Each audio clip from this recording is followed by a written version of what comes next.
Hey guys, tonight we step off the dusty road and duck beneath the low-beamed doorway of a smoky candle-lit room, the kind of place where the air is thick with the tang of ale.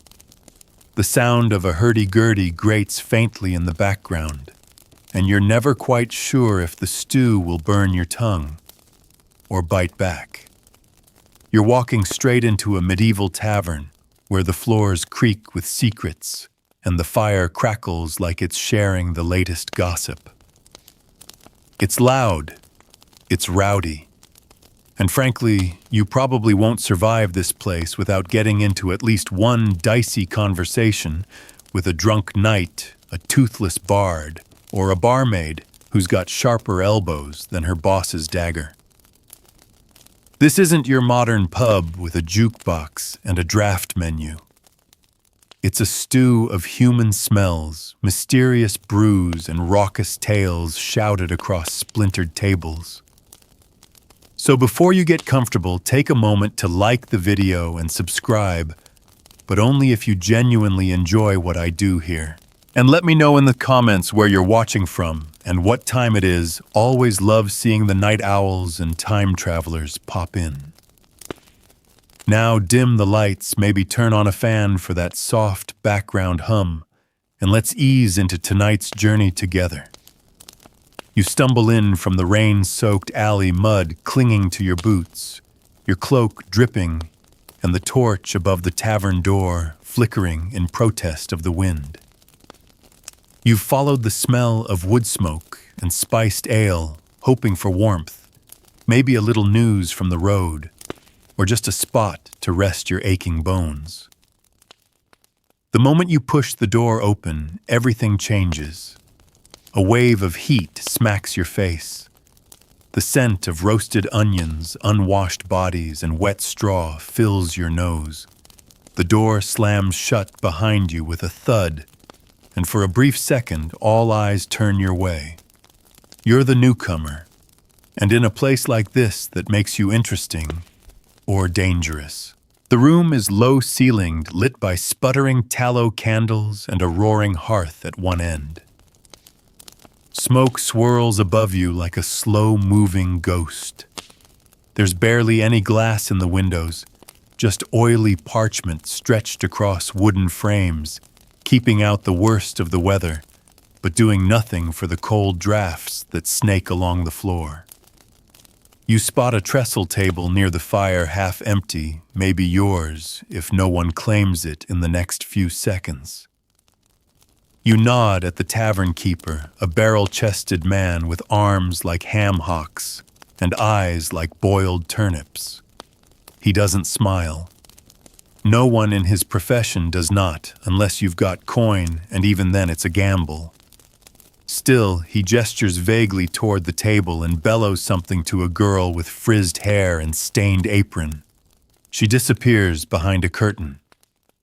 Your drink is on its way, or so you hope. The clientele is as colorful as it is grimy. Closest to you, a group of dice players are arguing over whether a throw counts when the table's tilted. One has a dagger stuck casually into the wood beside his cup. Across the room, a traveling bard tunes a battered lute, humming something low and lilting. Two men in patched tunics are singing loudly, badly, and enthusiastically about St. George and a cow. You sit slowly. The bench creaks. Your knees ache. It's been a long walk from the last village, and the mud on your legs is starting to dry into a crust. You pull your hood down. No one recognizes you, and that's for the best. You're not here to make friends. You're here to eat something hot, drink something stronger, and figure out whether that job posting you saw nailed to the church door was real or just a trap. The serving girl returns with a wooden mug of something that might be ale dark, sour smelling, with a floating bit you try to ignore. She slaps down a trencher of bread and a bowl of stew, maybe. It's brown. It's steaming. You don't ask questions. You've learned better. The fire crackles. People are shouting, laughing, a few arguing about taxes or the king's latest proclamation, something about grain levies or bridge repairs. You're not sure. You're only half listening. Instead, you're watching. Because that's how you survive in places like this. There's a couple in the corner trading kisses like coin. A gaunt friar with wine-purple cheeks nurses his mug like it's sacred. And near the back, under a set of hunting horns, a man in a scarlet cloak watches you without blinking. You turn away. Best not to stare too long at anyone in a tavern. Eyes here can start fights. A small dog barks under a table. Someone throws a bone. The bard starts playing, and a hush settles over part of the room. His voice isn't good, but it's loud, and the tale is bloody, something about betrayal, revenge, and a nobleman who accidentally married his own cousin. You eat slowly. Every now and then someone stumbles near your bench, sloshing ale or leaning in too close. It's warm now, at least. Your shoulders unclench. Your eyes start to wander toward the fire. There's a rhythm here, a messy human rhythm. You can almost feel the centuries melt away. Outside, the wind howls through the shutters. Inside, the tavern holds its own against the dark. You take another bite, another sip, and lean back. And just like that, the night begins to unfold around you. The warmth starts to soak into your bones, slow and lazy, like honey over bread. You let out a breath you didn't know you were holding. It's been too many nights on the road, cold ones with only the scratchy wool of your blanket and the howling wind for company. But in here, the fire roars, the bodies buzz, and the room hums like it's alive. You grip your mug with both hands, letting the heat seep into your fingers, even if the contents still taste like someone rinsed their boots in barley water. Your eyes drift again to the man in the red cloak. He hasn't moved, not even a sip from his cup.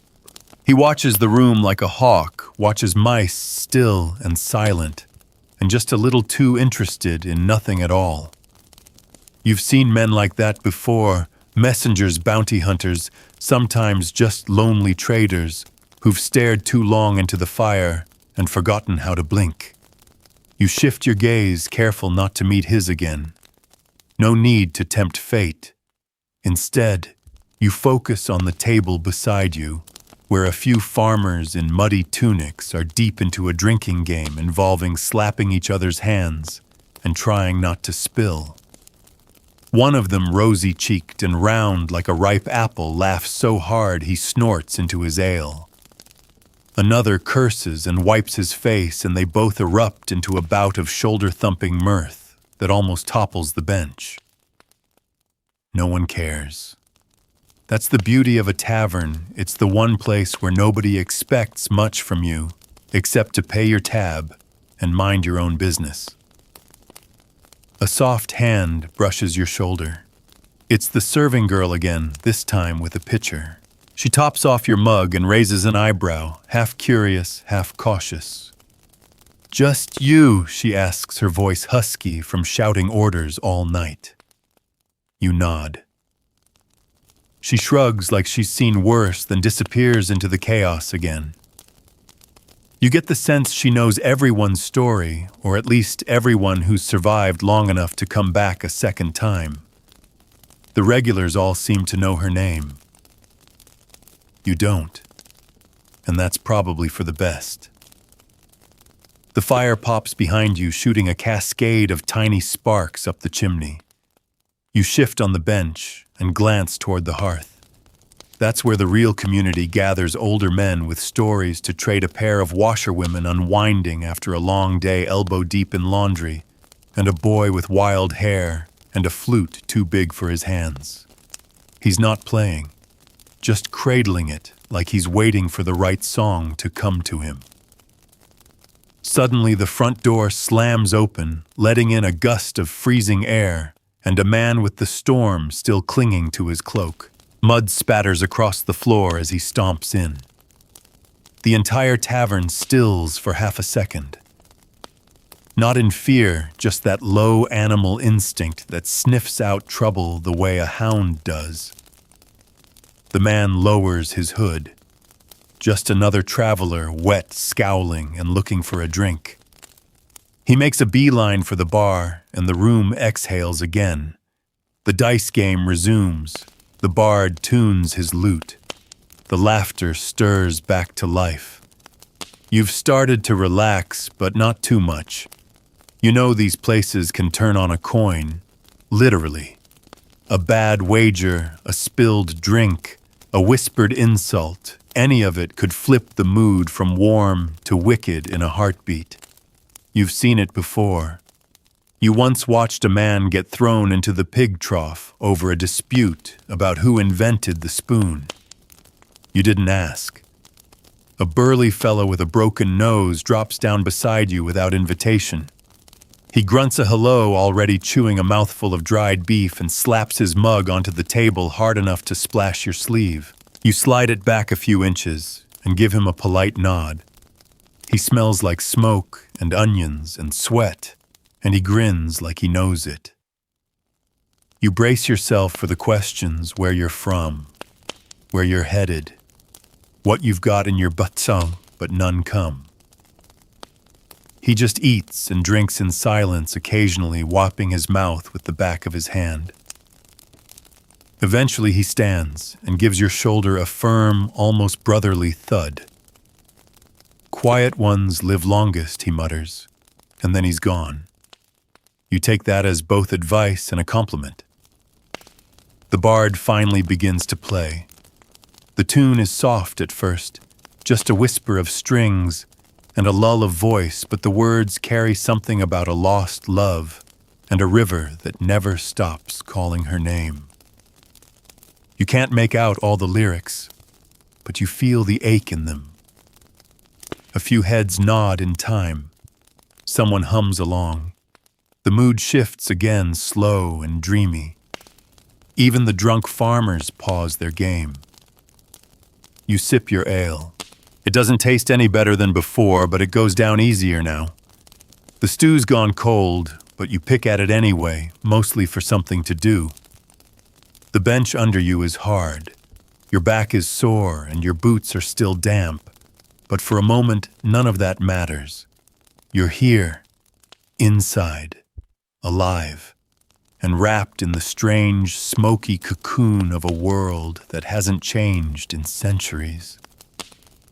You wonder about the stories these walls could tell. The secret pacts made in that back corner, the stolen kisses in the stairwell, the songs sung one last time before a journey that ended in a grave. Taverns are like that temporary homes for fleeting souls, where laughter echoes louder because it's borrowed from tomorrow. You lean back again, watching shadows flicker across the ceiling beams.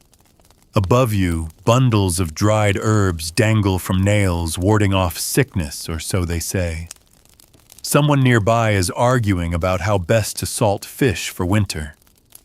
Another swears he saw a ghost in the woods near the old mill. No one mocks him. It's not that kind of place. Here stories matter whether they're true or not. And maybe that's why you came. Not just for warmth or food, but for something older, something human. A fire, a crowd, a song in the dark. You don't realize how much time has passed until the candles have melted halfway down and the fire in the hearth has settled into a low, steady glow. The noise in the room hasn't faded, but it's shifted. The early raucousness has mellowed into a kind of buzz, less shouting, more murmured stories, and the soft clink of mugs meeting wood. The bard has finished his set and is now nestled near the chimney with a plate of something thick and steaming, his lute resting beside him like a sleeping pet. You stretch your legs under the table and feel the stiffness in your joints. Outside, the storm continues its tantrum.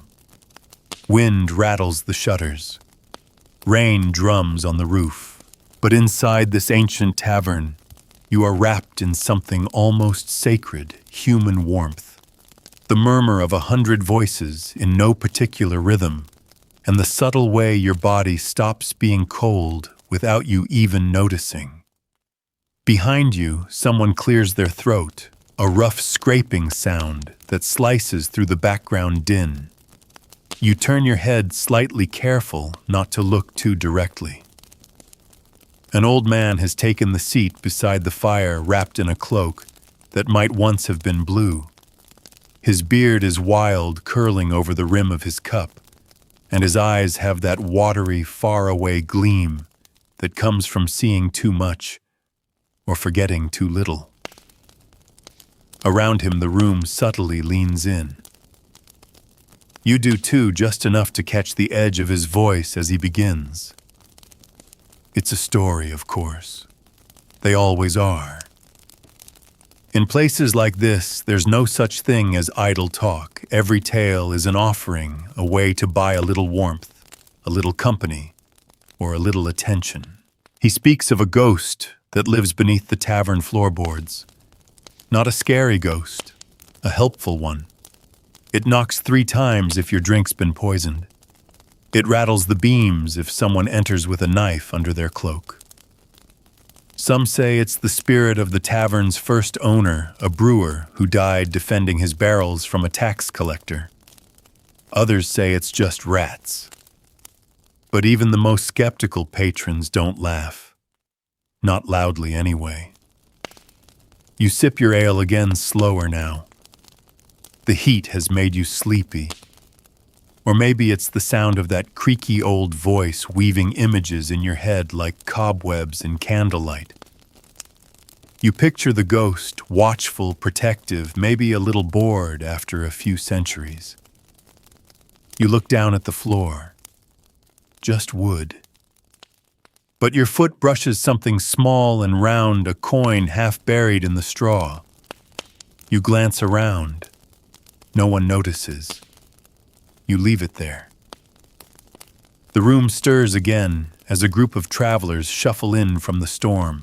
Their cloaks drip puddles near the door, and they peel off wet hoods and exchange greetings with the tavern keeper. Merchants, by the look of them. One carries a case that jingles with metal. Another has rings on every finger.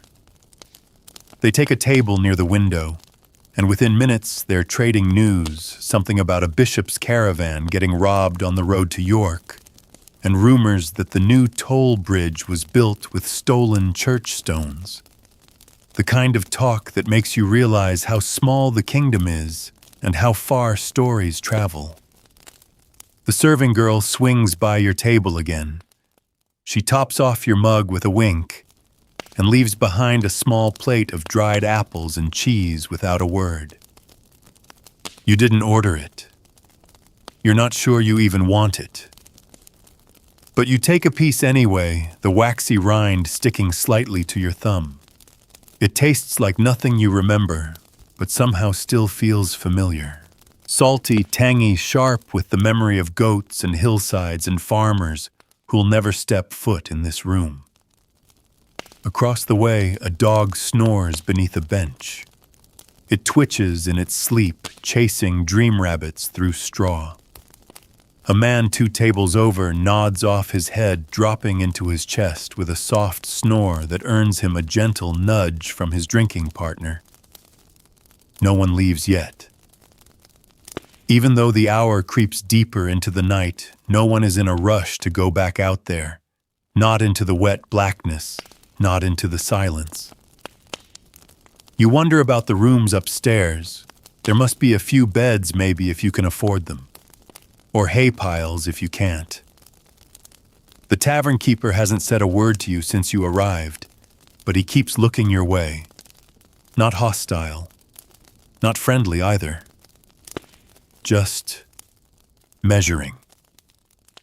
You can't decide if he's planning to offer you a place to sleep or wondering if he'll have to throw you out before dawn. You pull your cloak tighter and sink lower into your seat. The bench creaks beneath you. Someone near the fire is humming now, a wordless tune haunting and soft like something passed down by grandmothers who never learned to write. It wraps around you like the scent of wood smoke clinging to your sleeves and sneaking into your hair. And then just faintly you hear laughter behind you. Low, secretive. Two women faces shadowed by their hoods giggling over a shared joke. You can't make out the words, but the cadence is unmistakable. It's the kind of laugh that only happens at night in safe places where the world can't reach you. You smile without meaning to. Because that's the thing about medieval taverns. They're not just for drinking or eating or staying dry. They're for being human. For brushing shoulders with strangers, for telling lies that sound like truths, for sharing warmth without asking names. For one night, everyone is equal, hungry, tired, looking for something that doesn't have to last past morning. Your mug is empty now. The stew's long gone, but you're not ready to leave, not yet. Not while the fire still burns, not while the stories still swirl, not while the night outside stays cold and the room inside stays full. So you stay. And the tavern holds you like it's done for 1,000 souls before. The hour grows heavy now, like a thick blanket draped across your shoulders. The candles sag toward their final flickers, puddling wax onto the battered wood. Someone yawns loudly, a long nasal stretch that sets off a chain reaction, first the farmer at the end table, then the bard, then a stable hand near the door, who chuckles at himself for joining in. Even the fire seems to sigh, its flames dimming to a gentle red shimmer, the kind of glow that doesn't ask for attention, but gives it freely to those who remain. You shift slightly, careful not to make the bench creak too much. The warmth from the hearth is reaching your toes now.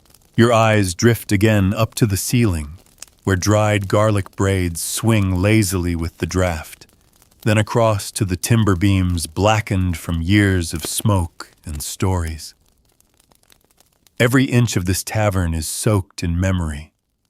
It hums with the echoes of arguments, reconciliations, and songs sung too many times by people who can't remember the second verse. You look down at your hands. The knuckles are cracked from the cold, but cleaner than they were this morning. The grime from the road never fully comes off, but it fades a little in here. The tavern scrubs you gently, less soap, more spirit. You belong for a while, even if only as a warm body in the corner. In the far end of the room, someone starts dealing cards. The deck is old, the corners soft and fuzzy like the edges of a dream. The players are quiet about it, heads low, their coins clinking softly as they shuffle bets. You've seen that look before, men who don't gamble for fun, but because they've got nothing left not to gamble. One of them taps a wooden leg against the table, a subtle rhythm to fill the silence. Another scratches his beard and mutters something about a mot penchant. The dealer, a wiry man with a lazy eye, smiles like a fox. You look away, that's not your table. You'd lose more than coin over there. The door opens again, not with a bang, but a creak this time.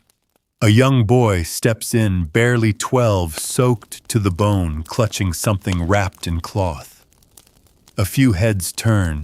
He walks straight to the bar, says something in a whisper, and holds out the bundle.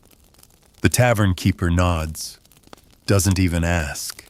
He takes it and places it behind the counter. A loaf, maybe, or herbs, or something less innocent. Payment comes in all forms here. The boy doesn't wait. He turns and vanishes back into the dark, and just like that, he's gone. Not a word spoken aloud. just a quiet transaction beneath the beating heart of a storm. The rain hasn't let up. It lashes the walls like it's jealous of what's inside. You wonder about the inn upstairs again. Are their feather beds just pallets? You glance toward the wooden staircase beside the bar, where a chain hangs to block the way. You'd need to ask, or pay, or be lucky enough to be offered. For now you settle further into your corner, letting the hush of the late hour wrap around you. A man near the fire starts singing a low rumbling song about harvests and women with hair like flax. He isn't good, but he isn't trying to be. It's not for show. It's a lullaby for himself maybe, or for the ghosts. The others don't shush him. They just let him sing. And that more than anything tells you what kind of place this is. Not a church, but close. Not home, but safer than the road. The song fades into the quiet again. You're staring into the fire now, hypnotized by the dancing embers, letting your thoughts dissolve into the orange-red light. You think of all the people who've sat here before you. Soldiers on leave, farmers between fields, peddlers with broken wheels, and lovers running from things they don't dare name. Maybe even nobles in disguise. Maybe even outlaws. And now you. A barmaid approaches again, her apron now stained with what looks like spilled broth and soot. She leans in and says softly, "If you need a place to sleep, ask now. Rooms won't wait." You nod. She doesn't smile, just walks away. You make a mental note. But for now, you're still part of the room's rhythm. The warmth is better than sleep. The hum of voices steadier than any lullaby. You're not done yet. Near the window, a few older men are debating the king's latest tax law. You can't follow all the details. It sounds like too many pence for too little grain, but their tone is friendly worn in like old boots. These aren't revolutionaries, just tired men trying to make sense of why salt costs more now than it did 3 winters ago. One of them slams a fist on the table, not in anger, but emphasis. Another raises his mug in mock toast to His Majesty's merciful belly. It makes you laugh, quietly. The kind of laugh you haven't had since you left your village. The kind that sneaks up on you like a sneeze. You weren't expecting it, and it leaves a little warmth in your chest. Outside, the wind howls louder. The shutters groan in protest. But inside the tavern, the night deepens without fear. The walls are thick. The door is shut. And the fire burns on. For now, the world stays out there, and you stay in here wrapped in firelight and ale in the unspoken comfort of strangers who've all found the same refuge on the same stormy night. You don't need to know their names. You just need to know they're here. Like you. You're half asleep now, eyelids dipping like sails in a dying wind, your body heavy with the soft exhaustion that only warm air and a full belly can bring. You shift slightly, careful not to jostle your cup or the wooden bench beneath you. Around you, the tavern has thinned. A few travelers have crept up the stairs. A couple more have curled themselves into cloaks by the fire, making beds out of benches and prayer out of silence. But some remain. The card players still murmur at their corner table, their pile of coins, now taller, but not richer. No one truly wins those games. You sense it's not about profit. It's about distraction.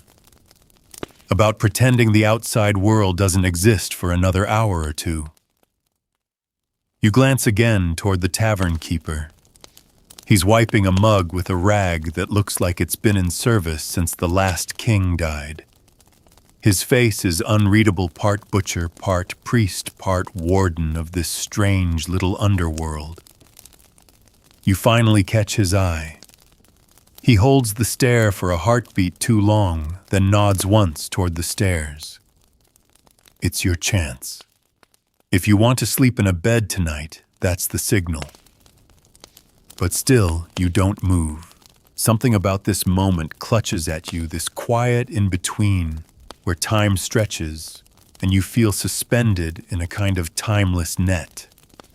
You're not in the year you were born anymore. You're not anywhere modern. You're in the thick of the Middle Ages now, held tightly by the tavern's smoky embrace, surrounded by lives lived in mud and song and supper. You pull your cloak tighter around your shoulders, not from cold, but from comfort.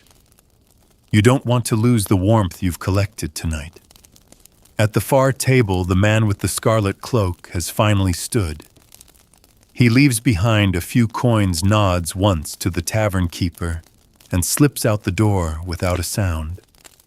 You watch him vanish into the night and wonder where men like that go. Back to castles, to camps, or nowhere at all, just part of the tavern's spell, appearing and disappearing like folklore. As if on cue, the bard starts tuning his lute again. No one asks him to. It's just what he does. His fingers pluck softly at a melody that drips like honey over stone, slow, sticky, and full of ache. You lean back against the wall and let it wash over you. He sings of a sailor who drowned, chasing a silver fish of a girl, who turned into a hawk to escape marriage of a feast, where the bread wept when cut. It's nonsense, but perfect nonsense, the kind that warms the soul and makes the ale taste better in hindsight. The room listens. No one claps when he finishes. They just let the quiet settle again. The barkeep calls out something in a voice too deep to be casual. It takes a moment to catch the words. Last pour. It means the ale stops flowing now. If your cup's not full, that's your fault. The tavern's night is ending, even if the storm outside rages on. You drain the last of your drink. It's warmer now, less offensive, and slide the mug aside. From your corner, you watch as the room prepares for sleep in its own strange ways. A man sharpens a blade near the fire, not because he plans to use it, but because the act itself is familiar. A woman wraps her feet in rags, tying them with string before curling onto the bench beside her. Two younger men roll dice for the last crust of bread, laughing even as one loses and reaches to tear it in half anyway. The world outside this tavern may be brutal, filled with plague taxes, war, and fields that never yield quite enough. But in here there is still laughter, still sharing, still music, still stories. That's what the tavern offers, not just food or shelter, but proof that people are still trying, still talking, still living. You rise at last, legs stiff, back sore, and make your way to the barkeep. He says nothing but lifts the chain from the stairs. The sound of it dropping to the side is like a blessing. Third door on the left, he grunts. You nod. No questions. No price mentioned. You assume you'll pay in the morning. Or maybe you already have in presence and silence in sitting quietly and letting the place accept you. The stairs creak beneath you as you climb. They always do. Old wood remembers every footstep, every hurried escape, every sneaky return. At the top, the hallway is dark, but a single lantern glows near the ceiling, throwing sleepy shadows across the floor. You count doors. 1, 2, 3. You push it open. The room is simple. A bed, a chamber pot, a stool. A tiny window you can't see through, covered in fog and soot. But there's a blanket, and the mattress doesn't look entirely like straw. You cross to the bed, loosen your belt, unpin your cloak, and sink down. It creaks like everything else, but it holds. You lie there for a moment, boots still on hands on your chest, listening. Down below, the tavern grows quieter. The last cough. The final shifting of feet. The door closing. The fire dying. You exhale. It's not home. But tonight, it's enough. You awaken before dawn. Not fully, just enough to notice the world beyond the tavern walls hasn't stopped. The wind still whispers through the shutters, rain still taps against the tiny window, like a persistent memory. And somewhere down the hall, floorboards moan beneath someone's weight. You keep your eyes closed, breathing in the damp, woody scent of the blanket, the faded warmth of the bed still hugging your shoulders. It's not the best sleep you've ever had, far from it. The mattress is uneven, and you're fairly certain something small and determined crawled across your boot at some point during the night. But it's a kind of sleep you haven't had in a long time, uninterrupted, warm, and without fear of waking to the snap of a thief's blade or the cold splash of rain through your tent flap. When you finally sit up, your back protests. You stretch quietly, careful not to bang your head on the low, slanted ceiling. This room was clearly built for someone shorter, someone humbler. Maybe a stable boy, maybe a wandering monk, maybe 100 others before you. It doesn't matter. This was your haven for the night. You gather your things. The cloak goes on first, still a little damp at the edges. Your belt feels heavier than you remember, maybe from the ale, maybe from the sleep. You don't check your purse. Not yet. Best not to start the day with disappointment. Downstairs, the tavern is a different world. The magic of the night has faded into morning's gray practicality.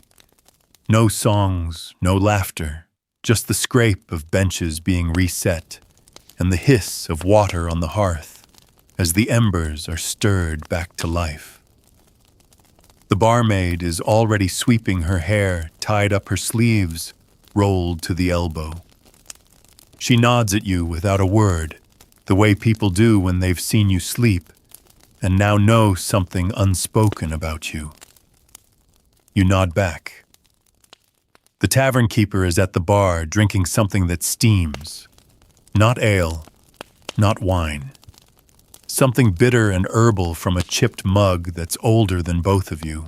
He watches you approach, and this time his face softens into something as shy of a smile. Sleep well. You shrug. Better than the road. That gets a grunt. Approval, maybe. He gestures to a stool.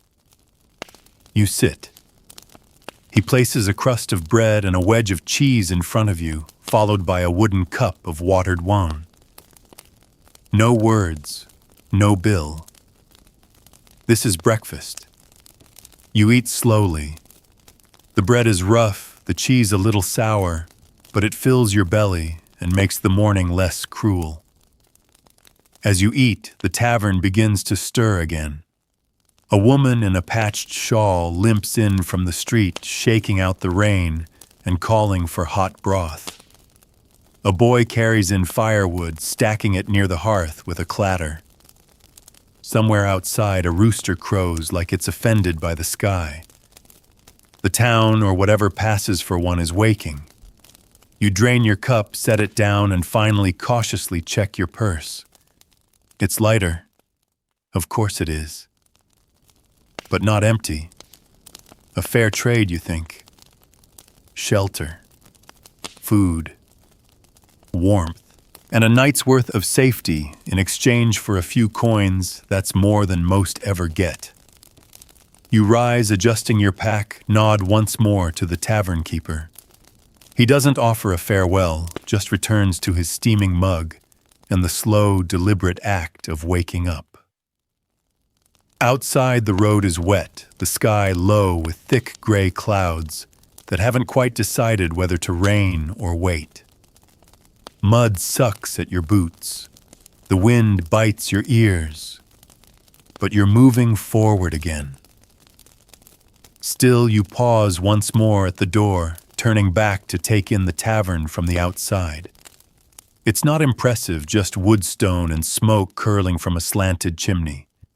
No signs, no crest above the door, no grand promises. But it holds something far older than wealth. It holds the memory of voices of lives intersecting briefly like stars, of warmth against the dark.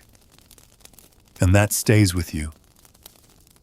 You step back onto the road, head down, shoulders hunched, but with the tavern's fire still glowing in your chest.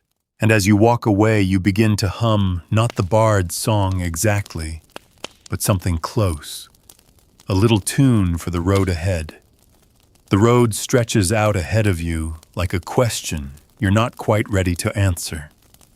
It glistens with last night's rain, puddles dotting the ruts carved by cartwheels and hoof prints. Your boots squish with each step, heavy with the weight of wet wool and lingering dreams. But there's something else too, an odd lightness in your chest, like the echo of laughter still clinging to your ribs. The tavern is behind you, but it hasn't quite let go. You walk with no particular urgency. That's the way of medieval travel. Destination always takes second place to survival. You follow the road as it winds through hedgerows, past fields that lie muddy and waiting for seed, and through the occasional skeleton of a winter orchard, its branches reaching like bones toward the sky. After a while, you reach a crossroads. No signs. Just a wooden post, blank with age, pointing in two directions, like it's lost interest in helping. One path leads deeper into the countryside, rolling hills, the silhouette of a manor in the distance.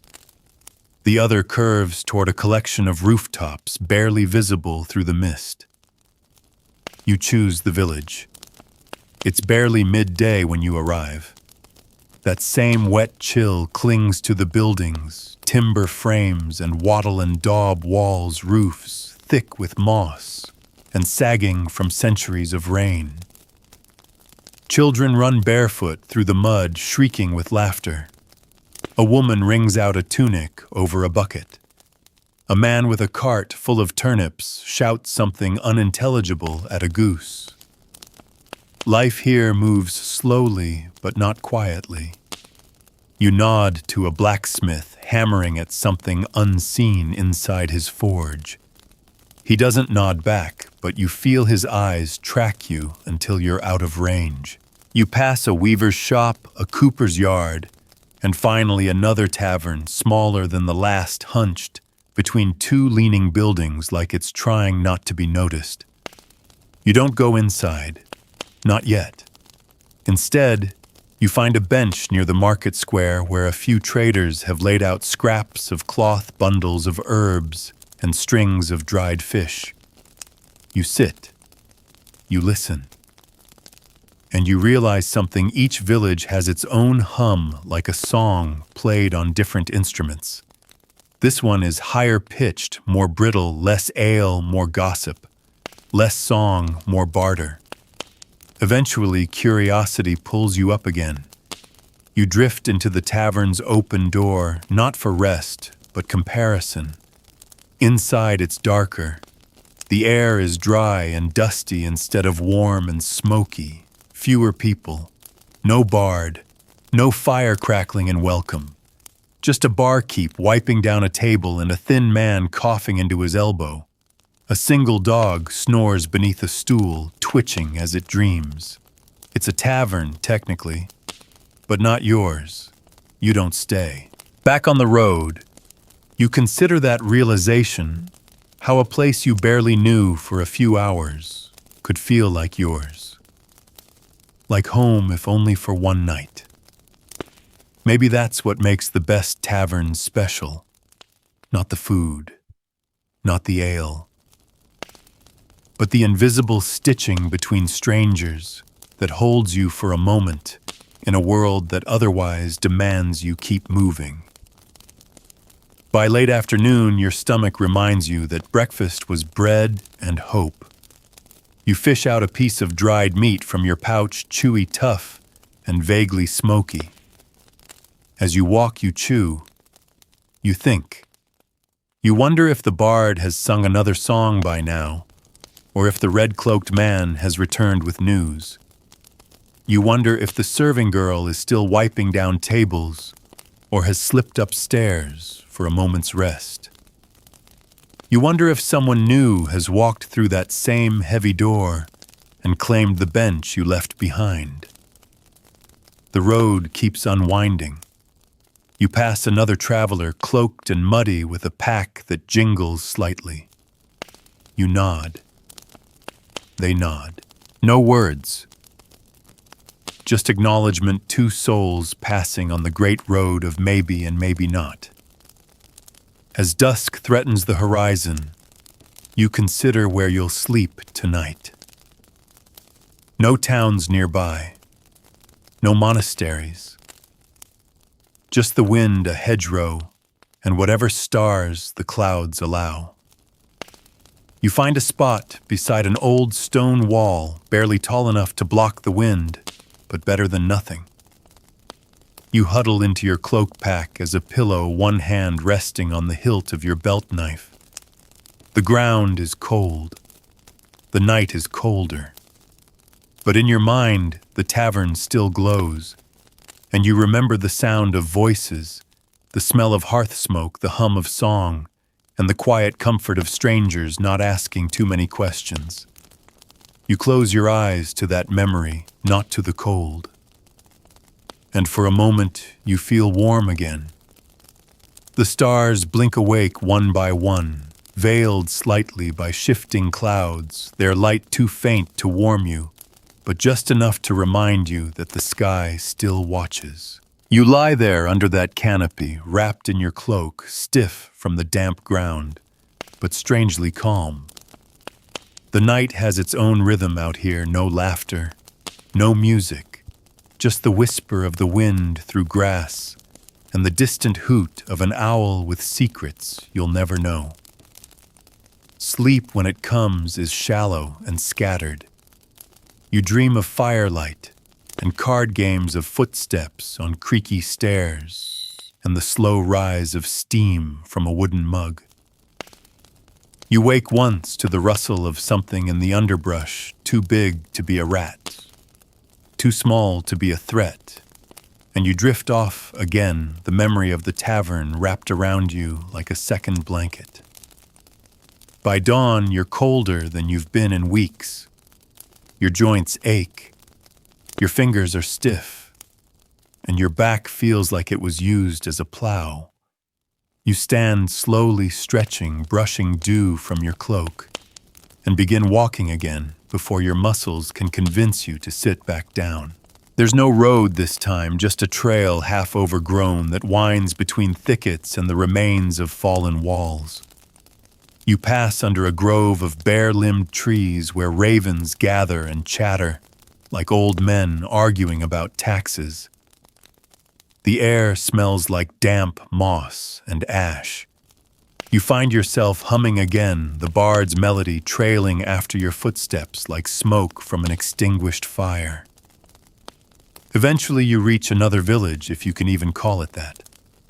A few huts smoke, curling lazily from their thatched roofs, a chapel that leans like it's tired of holding up the sky. A woman scrubs something red from a bucket at her doorstep. A child watches you from behind a crooked fence. No one speaks. There's no tavern here, just silence and survival. You don't stay long. The road pulls you onward and you follow. It's late afternoon when you spot something familiar on the horizon.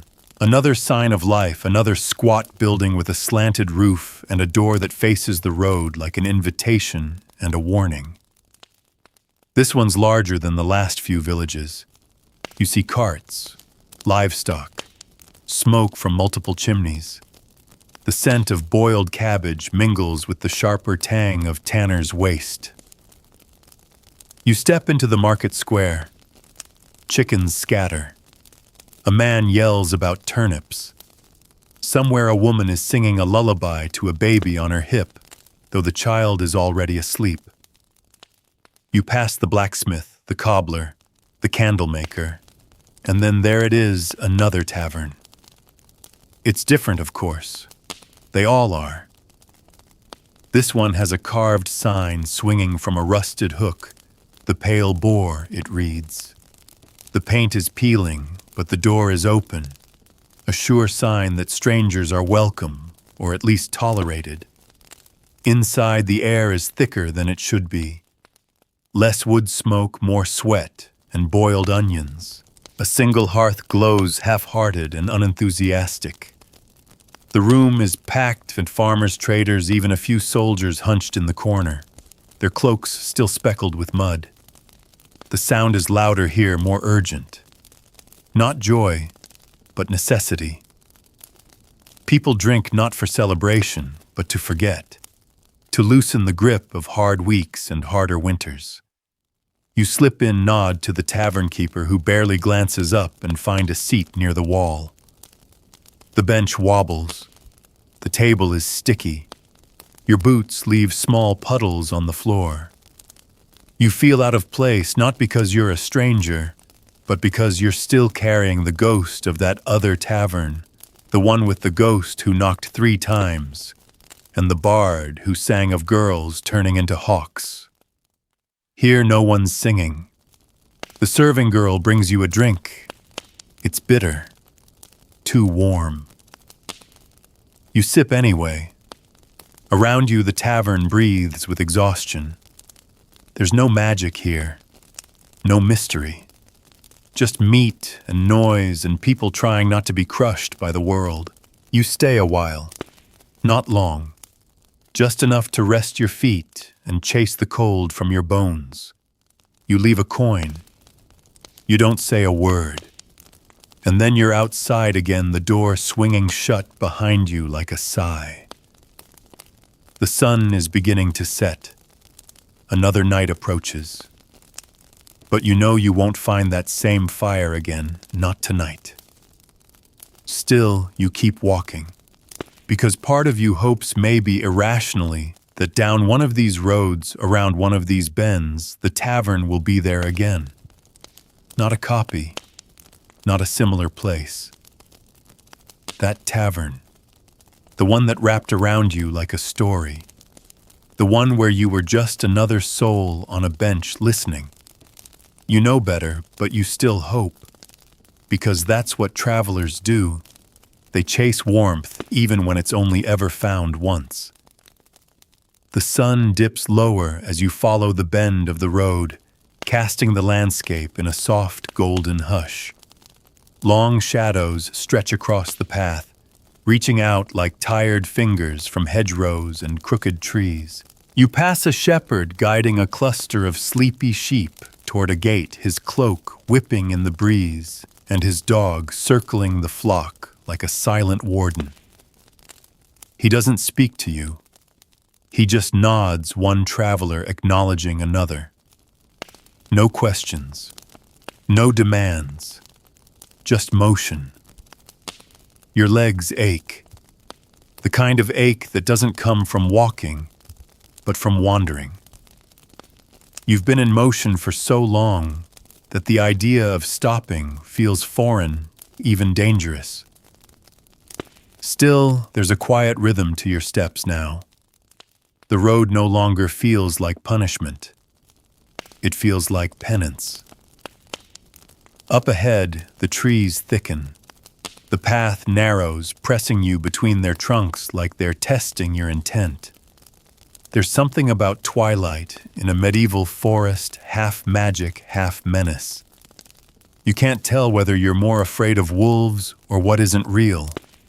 A branch snaps somewhere behind you, and you quicken your pace, just in case. It's nearly dark when you stumble across a bridge, old moss-covered and slumped, under the weight of too many seasons. Beneath it, the stream trickles with a gentle murmur, like it's reciting a prayer to itself. You pause there, resting your hands on the damp stone. The air smells of wet leaves and peat. For a moment, the silence settles around you like a shroud. You close your eyes. Then you hear it. Not a voice, not quite. More like a hum. Faint. Unmistakable. Music. Not loud. Not nearby. But music all the same, carried on the wind, threaded between trees and across water, weaving through the dusk like a memory waking up. Your heart kicks. You step off the bridge and follow. It's not far. Around a bend. Over a rise. And then you see it. A flicker of firelight through the trees. A crooked chimney puffing slow smoke into the lavender sky. A squat building hunkered between ancient oaks. No sign above the door. No name carved in wood, but your pulse knows it before your mind does. It's not the same tavern, but somehow it feels like it. You hesitate at the door. The music, fiddle maybe, or lyre, is clearer now. Warm, winding low. A heartbeat in string form. You push open the door. Inside, the air is warm. Golden. It smells of bread and peat and something spiced. A hearth burns at the far end, wide and generous casting light across the stone floor. People sit at mismatched tables, some old, some young, all worn in that way only travelers are. A woman sings softly by the fire, her eyes closed, her voice full of wool and weather and miles. You take a step in. No one turns. No one stares. You're not strange here. You're just next.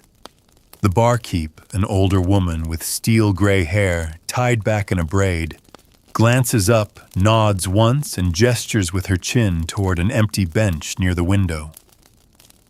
You walk to it, hands tingling with the sense that something has come full circle. You sit. A mug appears. You didn't ask for it. You don't care. You drink. It tastes like apples. Real ones. You let out a long breath. There's no bard here. No ghost under the floor. No girl who turned into a hawk. But there's laughter. There's music. There's bread and fire and company. And that's enough. You lean back against the wall and listen. Someone's telling a story nearby.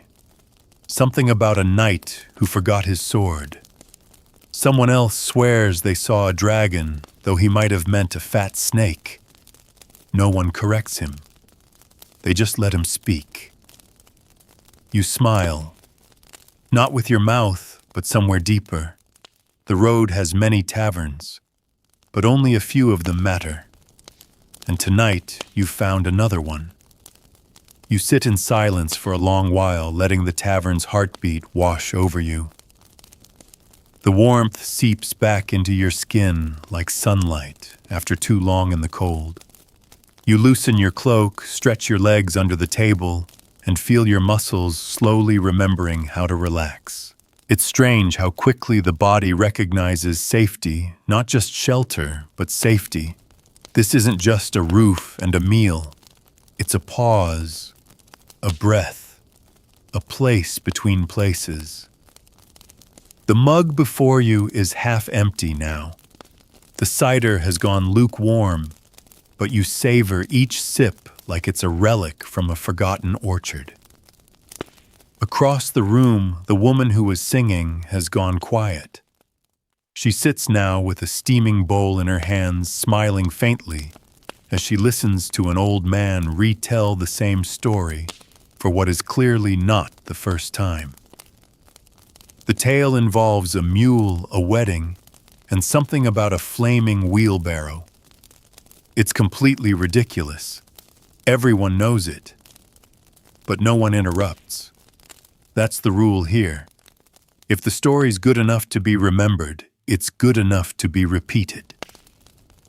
A younger man at the next table scribbles in a notebook by candlelight. Not a priest, not a merchant. Just a thinker, maybe, or a dreamer. He catches your eye and smiles brief, sincere, then back to his parchment. You wonder what he's writing. A poem. A list of debts, a memory. You turn back to your drink and let your shoulders sink further against the back wall. The tavern creaks in familiar ways. A door swings somewhere unseen. The fire crackles. Someone laughs too loud, then shushes themselves with a sheepish grin. There's no tension here. No menace hiding in the corners. Just human messiness, soft, imperfect, safe. Eventually a plate arrives in front of you. You didn't order it. No one speaks. It's just there. A thick wedge of bread, a stew dark with root vegetables and something that might be venison, and a boiled egg still warm in its shell. It's a feast by your standards, and you dive in with the reverence it deserves. The stew tastes like memory, rich and earthy, slow-cooked in a pot that probably hasn't been empty in years. You tear off a piece of bread and use it like a spoon. The egg peels easily, steam curling from its yolk. You eat until you're full, then a little more, because food like this asks you to linger. Someone near the hearth begins to hum. Not a song you know, but the melody is easy, gentle, winding through the air, like a thread pulling people together. Heads nod. Feet tap. You join in without meaning to, humming along just beneath your breath. And then unexpected, a voice beside you. First time here, you look up. The man is older, though not ancient. Beard trimmed, close eyes sharp, but not unkind. He holds a cup in both hands and gestures toward the bench across from you. You nod. Yeah. He sits without waiting for more. You have the look, he says. Road-weary, wind-chapped, like you've slept more nights under trees than roofs. You chuckle. That obvious, only to those who know the road. He takes a sip. There's a type. Never quite still, always listening. You glance around the room. And what is this place, he shrugs. A tavern, like any other. But not really, no, not really. Silence settles between you, but it's a comfortable one. He doesn't press for your story, and you don't ask for his. That's another rule here, some things are better left unsaid. Eventually, he sets his cup down and leans back. You'll move on tomorrow, he says, almost to himself. We always do. But when you go, you'll carry this place with you. Not just the warmth or the food, the knowing. You nod, though you don't fully understand yet. Maybe you will by morning. He stands, gives you a parting nod, and disappears into the back room without another word. You sit for a while longer until the fire burns low and the tavern begins to dim around the edges. You rise, stretch, and make your way to the stairs that spiral up into the shadows. A girl with a braid and tired eyes meets you at the bottom.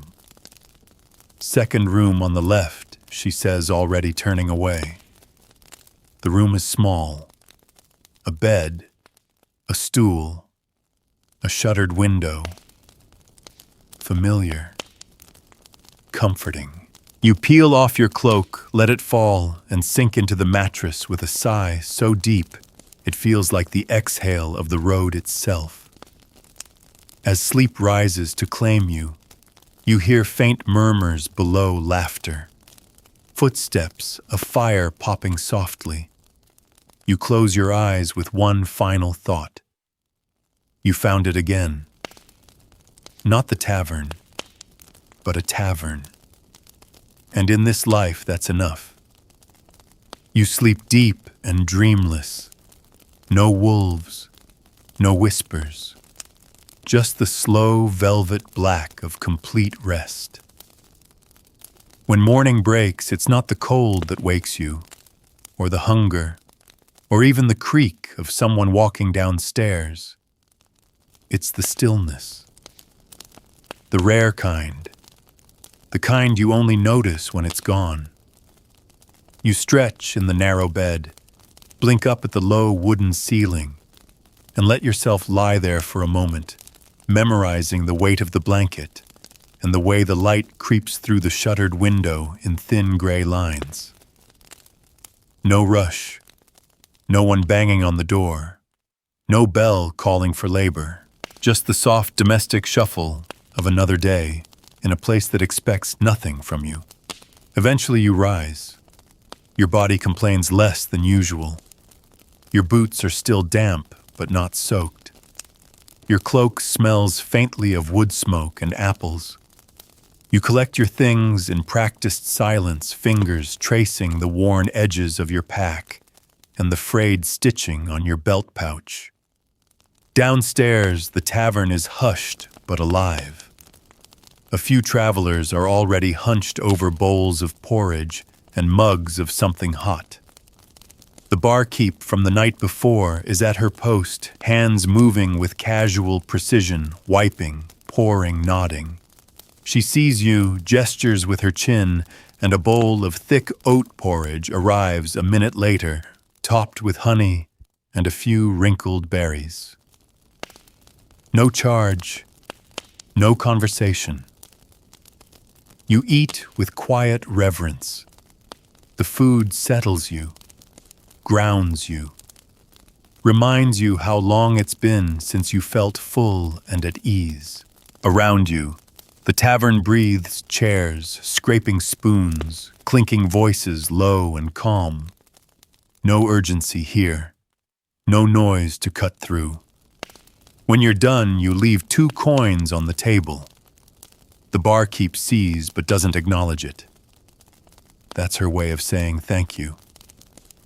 You step outside into a pale morning, the sky still deciding whether to rain or shine. The air is cold but not cruel, and the path before you stretches out like a ribbon pulled loose from yesterday. The tavern behind you sits nestled between the trees, like a secret the forest decided to keep. No sign, no name, no promises. You walk for hours, boots squelching through mud, mind drifting. The road is quiet, but not empty footprints, cart ruts, the occasional hoof print from a horse too tired to prance. You pass a hedgerow thick with birdsong. You see a fox dash across the path ahead. Life everywhere, even in the gray. By midday, your stomach grumbles again. You chew a strip of dried meat as you walk, sipping from your flask and trying not to think about how far it is to the next village. That's when you hear it distant but clear. Voices, laughter, and music. It's coming from the trees again off the main path. You hesitate. It's never the same place twice.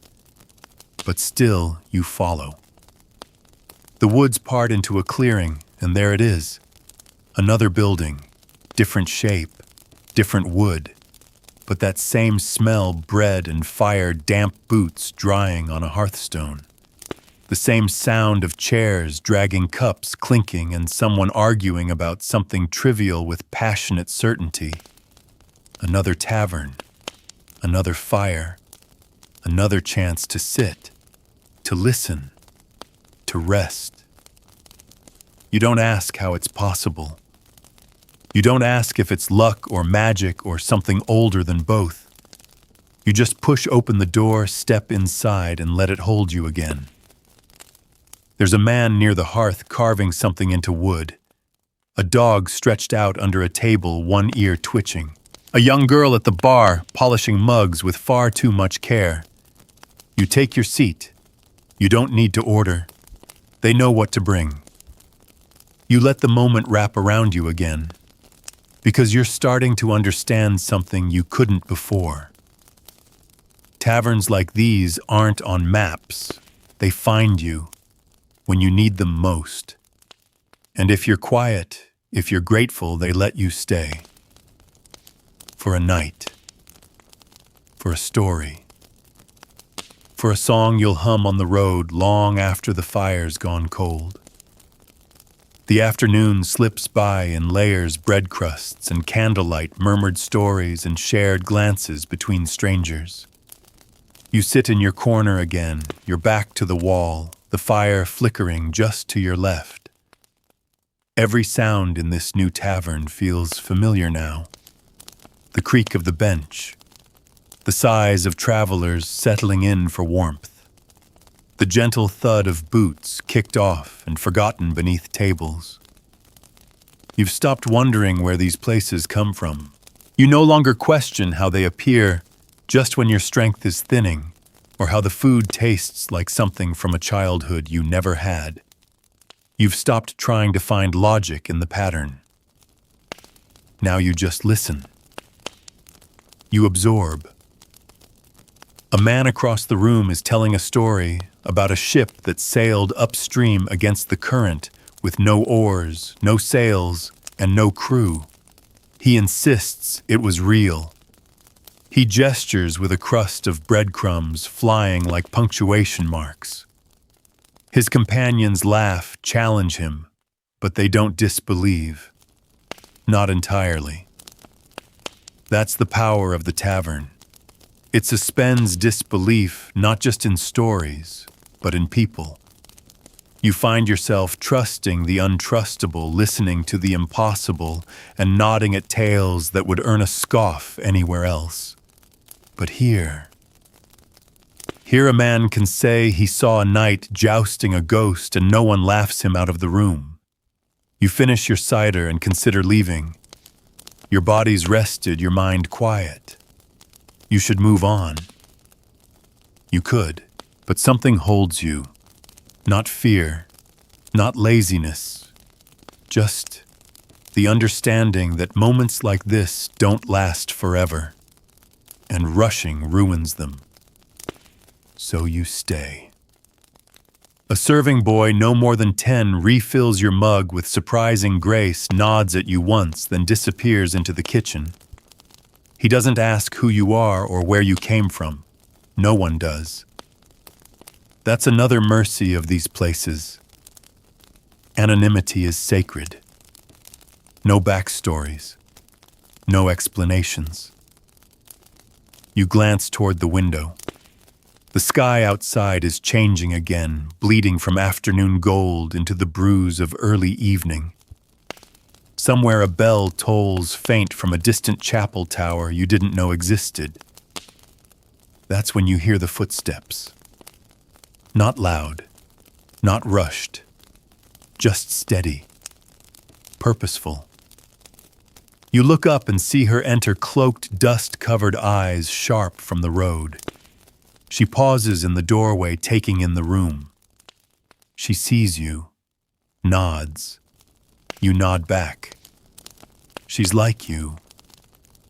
A traveler, a listener, a collector of stories who knows that warmth is currency and silence is a gift. She doesn't speak to you, not yet, but she takes the bench near yours, the firelight catching in her eyes. You both watch as the tavern moves around you, alive with the same worn-out magic that has wrapped itself around your bones for days now. A bard begins to play, not the one from before. This one's younger, stringing notes on a dulcimer that sounds like river water over smooth stones. The melody wraps itself around the rafters and drips gently into your ears. You lean your head back, eyes closed, and let the music lull you, because that's what the tavern does. It lulls. It smooths the edges, sands down the calluses you didn't know had formed on your soul. It fills you not just with food and drink, but with enoughness. You feel whole here. You feel human in a way the road doesn't allow. Eventually, the barkeep approaches an older man, this time eyes bright with years. He's clearly enjoyed surviving. "You staying?" he asks. You hesitate, then nod. He smiles. Top of the stairs, first room, keys in the door. You don't thank him. Not because you're ungrateful, but because gratitude in this place is understood, not spoken. As the fire burns lower and the songs soften into murmurs, you rise. You nod again to the cloaked woman who raises her mug in acknowledgement. No words pass between you. They don't need to. Upstairs, the room is spare but soft. The bed is small, the blanket heavy. The window cracked just enough to let in the hush of the trees outside. You sit on the edge of the bed, boots off cloak folded. And for a long while you do nothing at all. Because sometimes doing nothing in the right place is the most sacred thing you can do. You lie down, pull the blanket to your chin, and close your eyes. Another tavern, another night. But it feels like the same fire, the same comfort, the same dream you keep returning to. You awaken to birdsong, not the frantic squawking of crows or the distant cry of a hawk, but the soft, rhythmic chorus of morning birds nestled deep in the branches outside your window. The light filtering through the cracks in the shutter is pale gold, gentler than noon, warmer than dawn. It slips across the wooden floor like spilled honey, catching the dust motes in slow, sleepy spirals. For a long moment you don't move. You lie still, breathing in the scent of dry wood and wool of wax, and the faintest trace of last night's stew.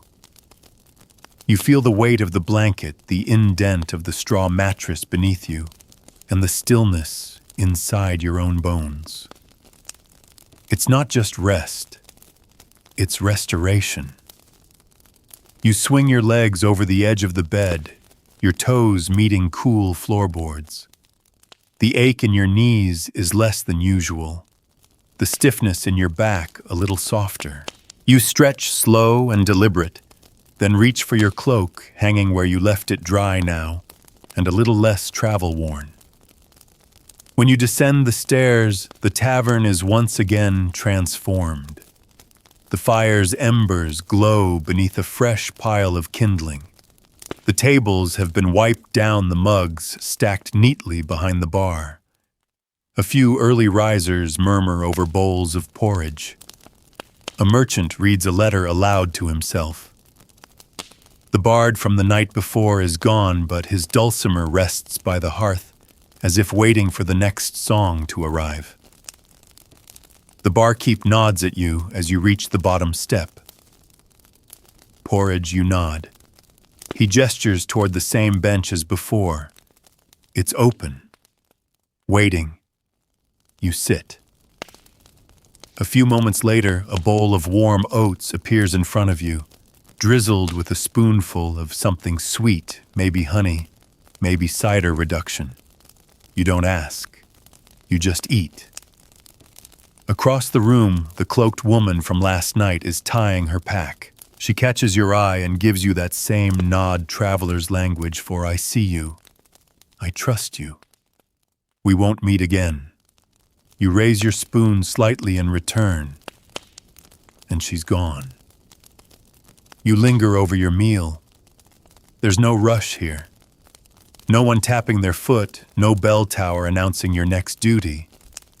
Time in the tavern bends for you, cradles you in its paws. You've started to understand that now. These aren't places meant for efficiency. They're built for the moment, after everything else, after the walking, the worry, the wondering. And yet you know you can't stay. You wipe your mouth with the cloth folded beside the bowl stand and sling your pack over your shoulder. Your purse is lighter than it should be, but so are you. You drop a final coin onto the bar. The barkeep doesn't count it, just nods once. Outside, the air is cool, the path before you firm underfoot. You glance back one last time. The tavern stands like it always has, quiet, unassuming, as if it was always there, even before the trees, even before the road. And maybe it was. You walk.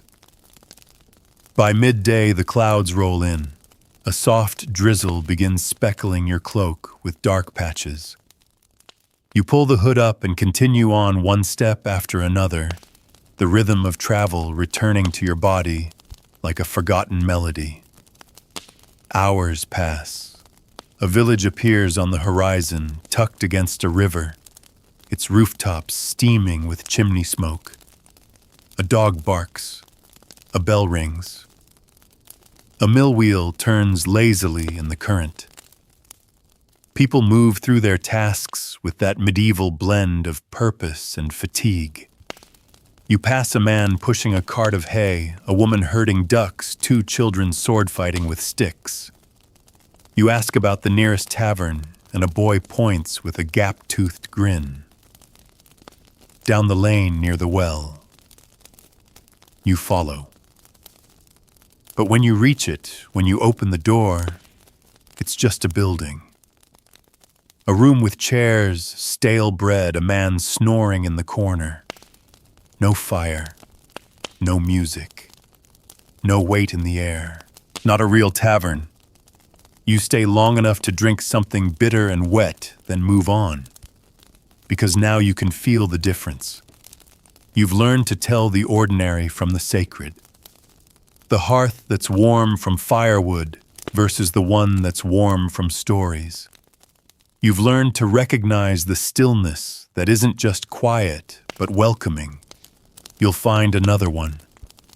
You don't know when, but you'll know it when you do. And until then, the road will carry you, and the memory of firelight will walk beside you like a shadow that doesn't need light. The drizzle turns to rain by nightfall. A steady whispering curtain that soaks the road, flattens the grass, and slicks every stone with glistening sheen. You wrap your cloak tighter around you, its fabric heavy with water, its hem trailing like a forgotten thought in the mud. Your hood droops, sagging into your eyes, but you don't adjust it. The weight of the rain feels almost comforting now, predictable, honest. The village you passed fades behind you, its crooked houses and shuttered windows quickly swallowed by the dark. You walk on lanternless, trusting your feet more than your sight. The moon is nowhere to be seen, but your ears sharpen in its absence the squelch of boots, the rustle of branches, the distant yip of something small and hungry in the underbrush. You've spent enough time on the road now to know when you're being watched. Not by bandits, not by beasts, by the night itself. It watches in silence, in waiting and quiet hunger. You walk faster. Just when the darkness threatens to become too thick to bear, you see it. A glow, subtle, flickering. Not firelight, exactly too pale, more like a beckoning. a suggestion. It draws you from the path down a slope slick with moss past a pair of trees that seem far older than any chapel you've ever seen. Their roots reach out across the ground like fingers frozen mid-prayer. And then you're there. Another tavern. This one seems older. Not in structure, but in soul. Its beams are sagging its windows uneven. Yet it feels lived in, like a book passed down through generations. The sign above the door is missing, only a rusted bracket remains. There is no name, no symbol, just the glow. You hesitate, not from fear, but reverence. You know now what these places are. You understand what stepping inside means. It's not just shelter. It's surrender. So you open the door. The warmth hits you first. Not the heat of a roaring fire, but something gentler, like standing near someone you love. The air smells of time, wet wool, old wood, and the faintest hint of cinnamon. There's no music playing, no bard in the corner, no arguments or laughter. Just silence, soft as wool, warm as breath. A few people sit scattered at the tables, some eating, some writing. One just staring into a cup as if it contains answers to questions no one dares ask. No one looks up when you enter, and that more than anything tells you this is the right place. You make your way to a corner table near the hearth. The fire there is modest, just a few logs burning low, but its light dances in a way that makes shadows feel like company rather than threat. You sit. You wait. Eventually, an old man appears beside you. You didn't hear him approach. He wears a long tunic, patched and faded, and carries a pitcher and a bowl. He says nothing, just places them before you and walks away. The drink is cool and earthy, like it was drawn from a spring beneath the floorboards. The food is barley stew, simple, clean, deeply good. You eat slowly with the deliberate mindfulness of someone who knows how rare it is to eat in peace. As the night deepens, the tavern remains still. No stories tonight, no songs. And somehow, that's perfect. Because sometimes the tavern isn't about gathering. Sometimes it's about rest, about being alone together. You finish your meal and lean back, staring into the fire. The flames seem to move in time with your breathing, or maybe it's the other way around. You feel your heartbeat slow. Your thoughts go quiet. The road melts from your shoulders like frost touched by sunlight.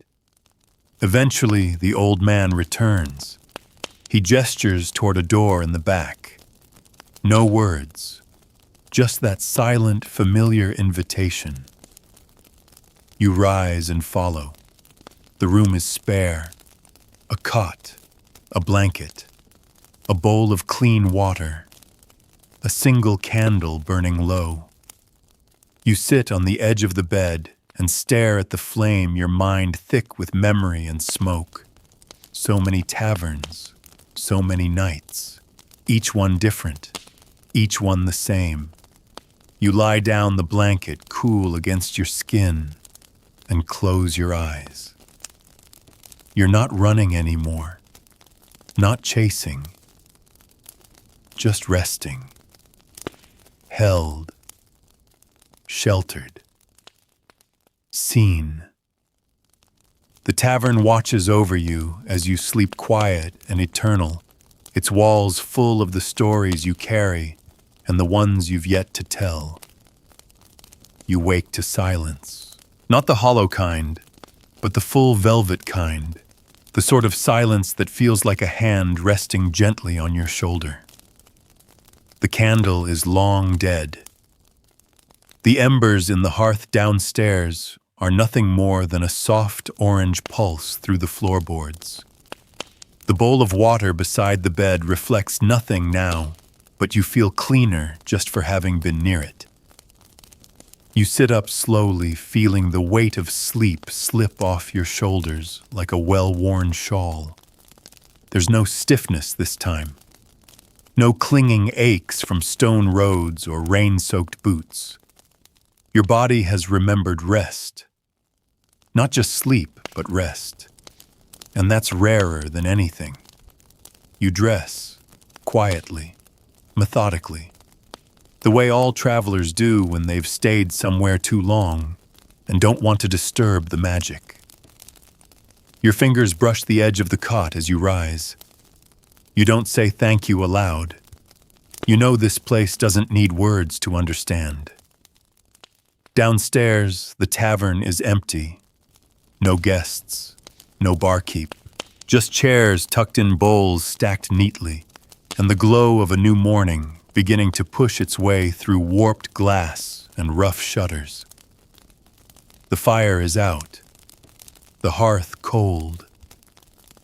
But it's not a sad cold, it's the kind that invites you to go and find your next warmth. You leave a coin on the table. 1. More than fair. The door groans softly as you open it. The world outside is shrouded in morning mist. Trees wrapped in gray, grass glinting with dew. The air smells like beginnings. You turn for one last look, and the tavern is gone. Not vanished, just not there. In its place, a grove of trees, silent, peaceful, as if no building had ever stood there at all. But you know better. You know what you felt, what you saw, what you carried out with you. You walk on boots, crunching through damp leaves, the road unfolding like a story that forgot its ending. But you're not in a hurry now. You no longer travel in search of a place. You travel in rhythm with the world, with yourself, with the soft certainty that another tavern waits. Not on a map, not in a plan, just there when it needs to be. And the signs are easy to miss. The shift in wind, the curl of smoke that seems to follow you, the moment you feel warm for no reason at all. You pass a woodcutter. He nods at you. A woman leading a donkey. She smiles faintly. A boy carrying a basket of herbs. He whistles a tune you almost recognize. None of them ask where you've come from. None of them need to. Because once you've sat in a true tavern, one of the real ones, the road sees you differently. You're marked. Not as special, not as chosen, just seen. And the world always leaves space for those it sees. By midday, you're following a path you don't remember choosing. It's narrower than before, winding through hills where fog drapes itself over the earth like a sleeping cat. Somewhere in the distance, you hear music again. It's faint. Maybe imagined. Maybe, but you smile anyway. You know what it means. You don't rush. You don't chase. You just walk. Step by step, breath by breath, toward whatever story waits for you next. Because the tavern is never the end. It's the place between chapters. And you're already turning the page. You're still now. Warm, safe, and wrapped in the memory of firelight and old wood. The road is behind you. The stories have been told. And the hum of the tavern, the clink of mugs, the crackle of the hearth, the soft murmur of strangers who never needed names echoes gently in your ears, like a lullaby meant just for you. Take a deep breath. Let it out slowly. There's no more need to wander tonight. No need to wonder where the next warmth will come from. You've had your fill for now of stew and song of comfort and quiet, and all those little human things that make us feel like we belong even in places that don't last past morning. You can feel your body sinking deeper now, like settling into straw that still carries the scent of time and smoke. Let your shoulders drop. Let your mind soften. The world outside the tavern door will still be there when you wake. But for now, when that door is closed, the shutters are drawn, the candles burn low, you are not alone. You've shared space with people who didn't ask, who didn't need to. You've eaten beside them, listened, slept beneath the same roof. And now you join the long line of wanderers who've found peace in these places, between the past and the possible. The fire in your mind dims, the night outside hushes, and sleep finds you at last.